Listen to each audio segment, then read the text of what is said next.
Let me tell you about an episode from my time in the armed forces. We were on patrol abroad and get ambushed. We hide behind a wall and respond violently to gain the upper hand. But the enemy is well hidden and we can't get away. But have to stay behind the wall. We can't get air support and we hear over the radio that they are flanking us. At the same time our machine gun has developed a defect and cannot fire. The situation is pressing as time goes on and we are soon running out of ammunition. I have one magazine left and I thinking shit and looking over at my body. He has the same problem and now it's not funny anymore. I don't know why, but I look back over my shoulder at the boss. Not because I think he can help me, but probably more to get a look that says, "Don't worry, I've got it under control. Follow my lead." The look only a true leader can give. Now I ask you, and expect you to answer with your heart. Who would you choose? Supposing we hit the body with a tremendous, whether it's ultraviolet or just very powerful light, and I think you said that hasn't been checked, but you're going to test it. And then I said, supposing you brought the light inside the body, which you can do either through the skin or in some other way. And I think you said you're going to test that too. Sounds interesting. Right, and then I see the disinfectant where it knocks it out in a minute, 1 minute.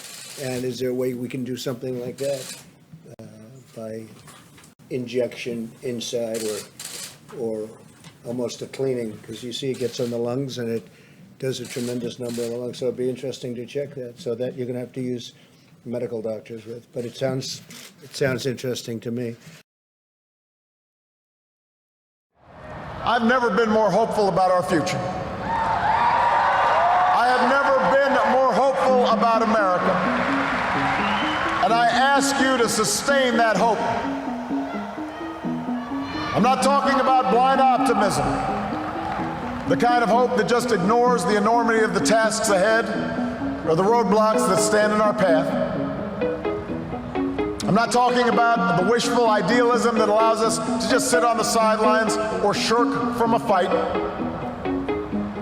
I have always believed that hope is that stubborn thing inside us that insists, despite all the evidence to the contrary, that something better awaits us, so long as we have the courage to keep reaching, to keep working, to keep fighting.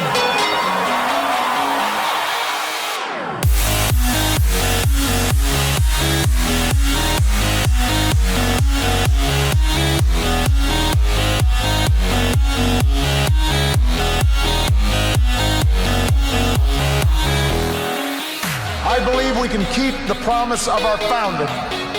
The idea that if you're willing to work hard, it doesn't matter who you are, or where you come from, or what you look like, or where you love.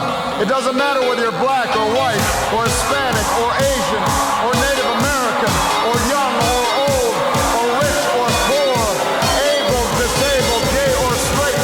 You can make it here in America.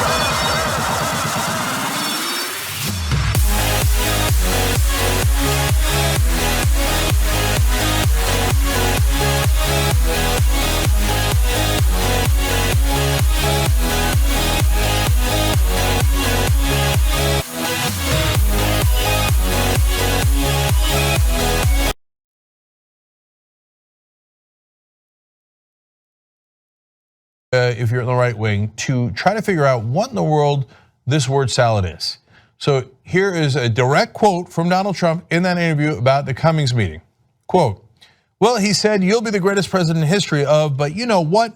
I'll take that also, but that you could be. But he said, we'll be the greatest president, but I would also accept the other. In other words, if you do your job, but I accept that." Then I watched him interviewed and it was like he never even was here. It's incredible. I watched him interviewed a week later and it's like he was never in my office. And you can even say that.